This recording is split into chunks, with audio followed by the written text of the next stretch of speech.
आरक्षण मिळावं यासाठी जरांगे पाटलांचा 13 महिने झाले लढा सुरू आहे। आज काही जिल्ह्यांच्या बैठकी या ठिकाणी आयोजित करण्यात आलेल्या आहेत। आपल्यासोबत जरांगे पाटील दादा, शरद पवार साहेबांनी एक महत्त्वाचं स्टेटमेंट केले की आरक्षणाची मर्यादा 50% वरून 75% वाढवावी आणि याच्यामध्ये केंद्राने पण सहभाग घ्यावा। नाही, अगोदर तुम्ही आम्हाला 50%च्या आत घाला, 27% आरक्षण। तुम्ही 75% ने 150% वाढवा, आम्हाला काही देणं घेणं नाही। तुम्ही अगोदर मराठ्यांना 50% आरक्षणात ओबीसींना 27%च्या आत घाला आणि नंतर तुम्हाला काय करायचं ते करा। बरं, ह्या अशा गोष्टी निवडणुकीच्या काळातच का सुचतात तुम्हाला? 13 महिने झाला आम्ही बोलतोय ना, परेशान झालाय समाज। मग आता निवडणुकीच्या तोंडावर काहीतरी फूल दाखवायची की मर्यादा वाढवा, अमकं करा तमकं करा, म्हणजे पुन्हा मराठ्यांची फसवणूकच। म्हणजे विरोधी पक्ष असो किंवा सत्ताधारी असो, तुम्ही आता ही वेळच नाही आहे ते विषय मांडायचे। आता त्यांनी हे जर 13 महिन्यापूर्वीच मांडले असते तर मराठ्यांना ओबीसी आरक्षणात घातलं असतं आणि मर्यादा वाढली असती। तुम्हाला वाढवायचे ना, चला जाऊ द्या, ते म्हणतात ना त्यांच्या मागणीचं कौतुक। ह्या आचारसंहिता लागायच्या आत मराठ्यांना ओबीसी आरक्षणात घाला 27%च्या आत आणि वाढवा मर्यादा।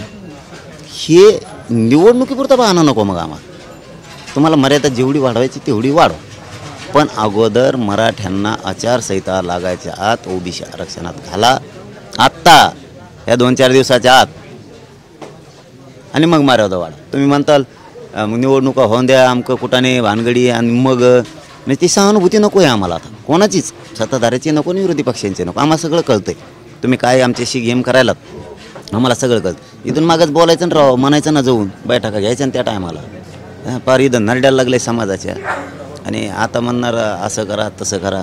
म्हणजे हे दोन्ही आम्हाला येड्यात काढतात बघा बोलता बोलता। म्हणजे महाविकास आघाडी पण आणि युती पण। युतीनं तर आम्हाला आत्ता ताजं रोगर भाजीलं आहे, ताजी फसवणूक केली आमच्याशी, आत्ता गद्दारी केली। आत्ता देतो, उद्या देतो, परादिशी देतो, महिन्याचा वेळ द्या, हैदराबादून पुरावे आणतो, कुठाने करतो। आत्ता बोलता तीनही गॅजेट असून लागू करत नाही, ते तुम्ही किती लोकांना येड्यात काढणार आहेत? सत्ताधारी पण लोकांना कळतं आहे तुम्ही येड्यात काढायला, तुमजवळ असून तुम्ही लागू करत नाहीत, लोकांना कळतं। चंद्रकांत पाटील असं म्हटले की हैदराबाद गॅजेट आहे त्याच्यामध्ये मराठा समाजाची कुठल्याही वैयक्तिक नोंदी सापडत नाहीत। ज्या तुम्ही आंदोलन केले त्यानुसार 1,67,000 नोंदी सापडल्यात, पण गॅजेटमध्ये वैयक्तिक नोंदी नाही। लयच हुशार माणूस येतो, लय हुशार, लय चतुर, राज्याचा गाडा हाकायला निघालेला माणूस, खूप हुशार आहे। त्याला काय मराठा द्वेष दिसतो फक्त, काही दिसत नाही दुसरं त्यांना। त्याच्यात गॅजेटमध्ये फक्त मराठा द्वेष दिसतो त्यांना, नोंदी दिसत नाहीत। नाही, सगळ्या भारताला माहिती आहे मराठ्यांचे किती नोंदी आहेत त्याच्यात। तोंडावर फेकून आणते ना त्याचे गॅजेट पाहिजे तितके मराठी, काय ते त्यांना द्यायचंच नाही, त्यांना जायचंय वाटतं। आता भाजपचे नेते प्रसाद लाड आहेत, ते म्हणतात की जरांगे पाटील हे शरद पवारांची किंवा उद्धव ठाकरेंची भाषा बोलतात, शरद पवारांचे चादरी मागून भुगतात, अशी गंभीर टीका तुमच्यावर केली आहे। सगळं सांगतो म्हणा, कोणाच्या चादरी कोणावर टाकायच्या, कोणाचे पोतडे कोणाच्या तोंडावर टाकायचे, आम्ही सगळं सांगतो म्हणा तुला, थोडं थांब। आम्ही आता सध्या म्हणलेलो आहेत ना, शब्द दिलेला आहे, शब्दाला लय पक्के आहेत की राजकीय भाषा आम्ही बोलणार नाहीत, राजकारणात मला आणि माझ्या समाजाला जायचं नाही, शब्दाला लय पक्का आहे मी। एक शब्दही बोललो नाही, महिना उलटून गेला आता, फडणवीस साहेबाला सुद्धा नाही। फडणवीस साहेबांशिवाय, साहेब म्हणल्याशिवाय शब्द वापरलेला नाही हो, इतका प्रामाणिक आहे मी, मराठ्याचा जातवा नाही आहे, जातवान रक्ताचा आहे, त्यामुळे बोलणार हिशोब करतो तुमचा। तुम्ही फक्त म्हणा आचारसंहितेच्या आत देऊ नका, मग तुम्हाला मग भाषा कळन तुमच्या नेत्यासहित, आणि मग तिथून पुढं तुम्हाला उमेदवार बी कशी असते, पाडापाडी कशी असते, मग सांगतो म्हणा तुम्हाला, त्यावर काय बोलत नाही तुम्हाला। पवार साहेबांनी जे आरक्षणासंदर्भात स्टेटमेंट केले, 50 वर्षी 75% मर्यादा वाढाव, कुठेतरी राजकीय वाटते तुम्हाला? हो, राजकीयचे, आणि ते राजकीय नसेल तर आत्ता आचारसंहिता लागायच्या आता मराठ्यांना ओबीसी आरक्षणात घ्या, 150% मर्यादा वाढा, काय गरज नाही आम्हाला। ओबीसी आरक्षणात घ्या 50%च्या आत, तुम्ही मर्यादा वाढा नाही तर वाढू नका, आम्हाला काही देणं घेणं नाही त्याचं। पण हे आता हुल दाखवू नका, नाटकबाजी नको, आणि मराठ्यांनाही सांगतो भावनिक होऊ नका। तुम्हाला वाटून मागणी केली म्हणजे काय आपल्या हिताची आहे काय?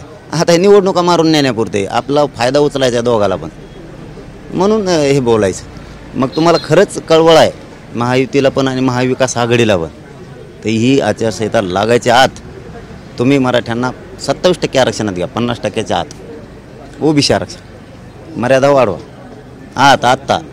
ते तसलं नाही सांगायचं, मग त्यांनी लक्ष द्यावं आणि यांनी लक्ष द्यावं, मग ते आम्हाला झाले ते दोघांचे डाव सुरू. ह्यो म्हणतो बैठक केल्या, तो म्हणतो बैठक केल्या, त्यांचं नग चालू आता 1 महिन्यापासून आहे. आम्ही बोलतो देत नाहीत, तो बोललं घेऊ जात नाही. तसं प्रकारे ह्यो मराठ्यांना आत्ता चालता निवडणुकीत येड्यात काढायचं. म्हणजे मराठा मानला पाहिजे ना, त्याने मागणी केली ती राहो.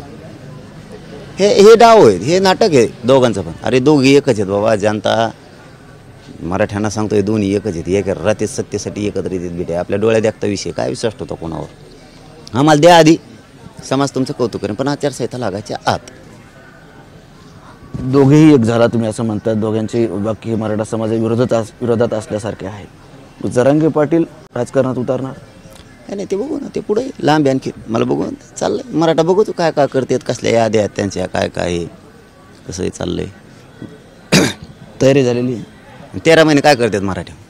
13 महिन्यापासून तयारी नाही काय. त्या आम्हाला तयारी करायची गरज. आमच्यात घालमेल नाही, गडबड नाही. काही जणात आहे पटकून सांगा, पटकून करा, काहीतरी दोन्ही वेगळी. 13 महिने काय केले मागा नाही का, नुसतं असं करा म्हणून तरच झालं. तसं आता याला असं करा म्हणून तरच होणार. तयारी सगळी.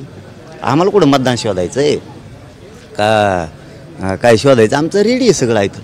फक्त यांचं सगळं होऊन द्यायचं आणि मग इचकोबा करायचा. घाई गडबड मराठ्यांनी करायची नाही. हे फसवतात आपल्याला, 100% फसवतात. पण आम्हाला गॅरंटी फडणवीस साहेब 100% आचारसंहिता लागू देणार नाहीत. ते मराठ्यांचं आरक्षण देणार, सगळ्या मागण्याची अंमलबजावणी करणार आणि त्यानंतरच आचारसंहिता लावतील. ही आम्हाला 100% खात्री. त्यांनी तसं नाही केलं, त्यांना माहिती आहे काय होणार आहे. तुम्ही फडणवीस साहेबांवर विश्वास दाखवता, परंतु त्यांचेच नेते दरेकर साहेब असतील, लोंढे साहेब असतील, ते सगळे टीका करतात तुमचं. मग आता काहीतरी काम तर पाहिजे का नाही? एवढा मोठा सोपडा साफ झालेला मागं, आता पुढं बी होणार आहे. काहीतरी काम तर पाहिजे का नाही? बोलायला पाहिजे का नाही? बोलायला पाहिजे ना. काय असतं जातवान मराठ्याचं एक काम असतं, अगोदर जात नंतर पक्ष आणि नेता. जातवान मराठ्याचं ते काम असतं आणि जातवान मराठा हा जातीच्याच बाजूनं बोलून आधी प्राधान्य देतो. त्यांनी उलट असं म्हणायला पाहिजे होतं, हे दरेकर साहेब असतील किंवा ते लाडसाहेब असतील, यांनी असं म्हणायला पाहिजे होतं, फडणवीस साहेब तुम्ही पहिल्या मागण्याची अंमलबजावणी करा, मग ती कसं का बोलतो ते बघतो. मग मी सुद्धा कानालात लावला असतो. हां, त्यांनी आधी हे वाक्य काढायला पाहिजे, आधी मागण्याची त्यांची अंमलबजावणी करा, चला मग बघू. मी त्याविषयी सांगितलं त्यांना. त्यांनी जर मराठ्यांना डावलून निर्णय घेतला किंवा निवडणुका लावल्या, खलास केलं, एक येणार. पण आणखीन एक शब्द वापरला होता, मराठ्यांना जर आरक्षण दिलं कोणीच हटू शकत नाही त्यांना सत्य, कोणीच. त्यांना कायम घरी फक्त मराठाच बसू शकतो नाही दिल्या. बघू पुढं पुढं चाललंय. त्यांचे बरेच जण आहेत, तुम्ही 2च नाव घेतलं, लय मोठे येतं, काही सैन्यात होते त्यात लय येतं. ते असे वारच करतात. बेल ते पट्टे होते त्यांच्या हातात, दांडपट्टे, 2-2 भाले हातात, दानपट्टा बी त्याच हातात होता, भाले बी त्याच हातात होते, तलवारी त्याच होत्या, ढालं त्याच हातात होते त्यांचे. किती हात होते कोणाला माहीत होतं त्या टायमाला. तरी मागून वारं झाले त्या टायमाला. जणू मराठ्याच्या बाजूने बोलायचं. अरे एखाद्याला लाथ मारली असती, हॅट म्हणला असता, ते आमदारकीला लाथ मारतो. हो, ते दिलेलं तो यांनी दिला 1000-2000ला लाथ मारतो. माझ्या जातीचं बघ आधी. आणि जरी पडला असता ना देव, तरी लोकांना डोक्यावर घेतला असता. तरी पण हां, पडल्यावर जितका गुलाल नाही, जितका आनंद नाही, निवडून आल्यावर जेवढा गुलालाचा आणि त्याचा आनंद नाही, तेवढा पडल्यावर त्याला आनंद वाटला असता. इतकं मराठीने गुलाल टाकून डोक्यावर घेतलं असतं. हां, तसं जर बोलला असतं, माझ्या नेत्याला बोललं ते, माझ्या नेत्याला बोललं असं लई येतो. पण मी काय सांगितलं, मी राजकीय भाषा बोललो महिन्यात, आईला दाखवून द्या बरं, पत्रकार बांधवी. मी बोलतच नाही, लावा मला काय घोडे लावायचे. पण तुमच्या हातातून एकदा सुटलं, निवडणुकीची आचारसंहिता लागली, मग मात्र मी बिघाड. मग तुमच्यात किती दम आहे, कोणाकोणात काय खुमखुमी, ते काढितो मग तुमच्यावर सगळे. किती जागेची तयारी झालेली आहे? तयारी हा ती काय सांगत असते का? आता आम्ही आमच्या बैठकीत सांगणार आहे, मराठीची बैठक बोलणार आहेत आम्ही, मग सांगणार आहे तयारी झाली का, पाडायचे आहेत का उभा करायचे आहेत. आम्ही पाडायचे का उभा करायचं आमचं ठरायचंच राहिलं. आणि आता माझी एक सरकारला विनंती आणि विरोधी पक्षाला आहे, तुम्ही काय जी मागणी केली असेल ती आचारसंहितेच्या आतली असावी, त्याच्या पुढं ती जाणारी नसावी. आणि सरकार आणि हे दोघं पण विरोधी पक्ष दोघांनी पुन्हा एकदा आणखीन 10-5 दिवस जर निवडणूक पुढं ढकलली तरी ढकलू द्या, दोघांनी एकत्र बसा आणि मराठ्यांना 27% आरक्षणात ओबीसी आरक्षणात घ्या आणि आमच्या टक्केवारीनुसार आम्हाला आरक्षण द्या. आमची जेवढी लोकसंख्या आहे त्या प्रमाणात आम्हाला आरक्षण द्या, पण 27% आरक्षण 50%च्या आत आधी घ्या, नंतर मर्यादा वाढा. तुम्ही म्हणताना आधी मर्यादा वाढू आणि नंतर घेऊ, हे सगळं शाप खोटं आहे. आधी आत घ्या आणि नंतर मर्यादा वाढा. हां ते शरद पवार साहेब जे म्हणतात 75%चा दावा म्हणजे 75% आरक्षण द्या, ते तुम्हाला मान्य नाही? आधी आम्हाला 27% आरक्षणात 50%च्या आधी घेतल्या. पण आता हे बोलबच्चनच राहू शकतं ना, त्यांना तर मान्य पाहिजे ना. यांना मान्य असलं की त्यांना नसतं, त्यांना मान्य असलं की यांना नसतं. आणि खोळखोळामध्ये केला आहे आमचा. असं आहे, हे लय लय चॅप्टर आहे ती. पण जनता त्यांचे पुढे चॅप्टर निघाली, जनता दनादन पाडू राहील त्यांना. त्यांचे चॅप्टर की सगळी खड्ड्यात चालली. त्यांना बरबाद करून टाकणार जनता, बघा करते का. त्यांनी असं म्हटलं की तमिळनाडूमध्ये 78% आरक्षण आहे, 75% देऊ शकतो केंद्र सरकार. समुद्राच्या पलीकडे 150%. इकडचं जाऊ द्या. पण आधी आम्ही काय म्हणतो, आम्हाला 27% ओबीसी आरक्षणात घ्या, 50%च्या आत. नंतर तुम्ही 350% वाढा, काही घे नाही का आम्हाला. तुम्ही पोतेचे पोते भरून द्या बाकीच्याला आरक्षणाची, काही अडचण नाही. टायर आहेत आमच्याजवळ कारखान्याचे, कोणाला लागत असलं त्याच्यात पोते टाकू टाकू आरक्षण नाही, काही अडचण नाही. बैल आम्ही देतो. ते तसले घेण्यानंच नाही शिकायचं आम्हाला. आता अगोदर आम्हाला आरक्षणात 50%च्या आतमध्ये घ्यायचं, कितीही मर्यादा वाढव, काही म्हणणं नाही आमचं. पण होईल नको. निवडणूक आली ना, आम्ही मागणी केली ती, त्यांनी म्हणायचं मग आम्हाला जमलं नाही ना, आता आचारसंहिता तोंडवर केली, त्यांच्या सुरू होईना. आता ढकला ना पुढं, थोडं पुढं ढकला, मराठ्याचा मार्ग काढा आणि दोघं मजात राहा, काही देणं घेणं नाही आम्हाला. पण ही निवडणुका पुढे ढकलायचं आणि मग आता केव्हा व्हायचं मग त्यांना बरं टाईम लागतो ना पळायला, त्याला टाईम लागतं ना. त्यांचं असं आपल्यासारखं नाही ना त्यांचं. त्यांना गाडी वळायची असली तरी त्यांना 150 एकर लागतं गाडी वळायला. अशी आपल्या एका जागेवर 10 फुटाच रस्त्यातच गाडी वळीते. त्यांचं अवघड आहे बाबा, तुम्हाला नाही माहीत आणखी. त्यांचं लय बेकार काम आहे. एका खिशात शेंगदाण ठेवावं लागतं, एका खिशात चॉकलेट ठेवावं लागतं, एका खिशात गुळ ठेवावं लागतो. त्यांचं लय अवघड आहे. डब्या डुब्या अवघड असतं त्यांचं काम लय बेकार आहे. नाही, पण ह्या दाव्यामुळे एक आता नवीन वाद निर्माण होऊ शकतो की 75%. आतापर्यंत शरद पवार साहेब काही म्हटले नाही, नेमकं निवडणुकीच्या तोंडावर ते असं वक्तव्य करतात. मी सांगितलं ना, करीनात का, पण आचारसंहिता लागायच्या आत, बाहेर नाही. मराठ्यांना येड्यात काढायचं कामच नको की आम्ही 50%ची मर्यादा 75% करतोय. आता ते नाही म्हणते. हे काय सोपं खेळ काय आता, हे लय अवघड आता. ते एखाद्या बार बघा, पाऊस पडल्यावर वापसा झाला का आपण आऊत जुळितो, बैल जुळितो, इकून तिकून माणसं जुळितो, रोजंदार धरून आणतो. त्या टायमाला बैलच बसतो एखादा, म्हणजे आऊत चलत. इकडून तिकडून दुसरा बैल आणला, आऊत चांगलं चालायला लागलं तर ते आऊत आणणार रोजगारच पळून जातो. असं खेळ आता येऊ, हे लय अवघडी. नुसते कानं फुकाफुकी बघितली की तुम्ही. नाव ठेवायच्या दिवशी 5व्या दिवशी असतं बघा, 5ला मावशी आत्या कानं फुकीत असते, तसं खेळ लय अवघड असतं. ही नुसती कानं फुकाफुकी. ते म्हणणार 75% द्या, हे म्हणणार नाही ते नाही जमायचं. आत्ताच आचारसंहिता लागली. आता पवार साहेबांनी म्हणताना पण असं म्हटलंय की केंद्र सरकारनं हे विधेयक आणावं, आम्ही त्याला पाठिंबा देऊ. हा पण आधी आम्हाला आत घ्या ना, आधी आम्हाला 50%च्या आत घ्या, मग सगळेजण मिळून लढू ना. जाऊ दे, ते तर जाऊ द्या तिकडे, त्यांचं तर राजकीय पक्ष महायुती जाऊ द्या. जे ओबीसीचे देशातले नेते आहेत किंवा महाराष्ट्रातले, आम्हाला ओबीसी आरक्षणात घ्या, सगळेजण मिळून लढू ना. आधी आम्हाला आत घ्या, पण सगळेजण मिळून लढू ना.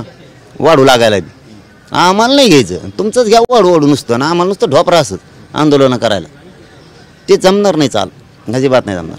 तुम्हाला आम्हाला आधी घ्यायला लागेल 50%च्या 27% आरक्षणात, ते बी आमच्या लोकसंख्येच्या प्रमाणात, आणि मग मर्यादा वाढव. हे बहाणेबाजी आम्हाला नको, सरकारची नको आणि विरोधी पक्षाची नको. नसता जे होईल ते ह्या बारीनं होणारच. आज बैठक आहे, कुठल्या कुठल्या जिल्ह्याचे समाज आला इथे, काय बैठकीमध्ये स्वरूप असणार आहे? नाही, फक्त प्रमुख बोलवलेले आहेत, सगळ्याच जिल्ह्यातले आहेत. मला वाटतं महाराष्ट्रातून बी येणारच आहेत, प्रमुख आहेत.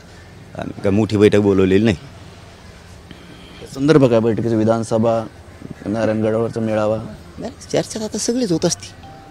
मेळाव्याची होणार, नारायणगडाची होणार, चर्चा सगळीच होणार आहे. चौफेर चर्चा होणार, पण प्रमुख येतं ते जिल्ह्याला. आपण आपल्या जिल्ह्यात जाऊन सांगतील इथं झालेली चर्चा, कारण सगळा जिल्हा येऊ शकत नसतो, कामं धंदे सोडून. आणि सगळ्यांची यावं असं काय अपेक्षित नाही आहे. आणि आम्हाला काय आता कोणाला दाखवायची गरज नाही आम्ही एक आहेत का नाही. सगळ्या पठ्ठ्याने बघितलं आम्ही कशी एक आहेत. चांगले आता पांढरे पडेत बरेच जण, कायला चालता सुद्धा आहे ना दोन रस्त्यावर, मराठीची गर्दी बघून. जे होते मनोज जरांगे पाटील आणि शरद पवारांनी जी मागणी केली आहे की केंद्र सरकारने 75% मराठा आरक्षणाची मर्यादा वाढवावी, त्याचा अध्यादेश काढावा, विधेयक मांडावं, त्याला आमचा पाठिंबा राहील. परंतु जरांगे पाटील यांचं म्हणणं आहे की जे 50% आरक्षण आहे आणि त्याचे 27% आहे त्याच्यामध्ये मराठा समाजाला घ्या, लोकसंख्येनुसार घ्या, अशी जरांगे पाटील यांची मागणी आहे. कॅमेरामन पप्पू माहूरकर सह संजय सर्वदे, TV9 मराठी, आंतरवलीसाठी, जालना.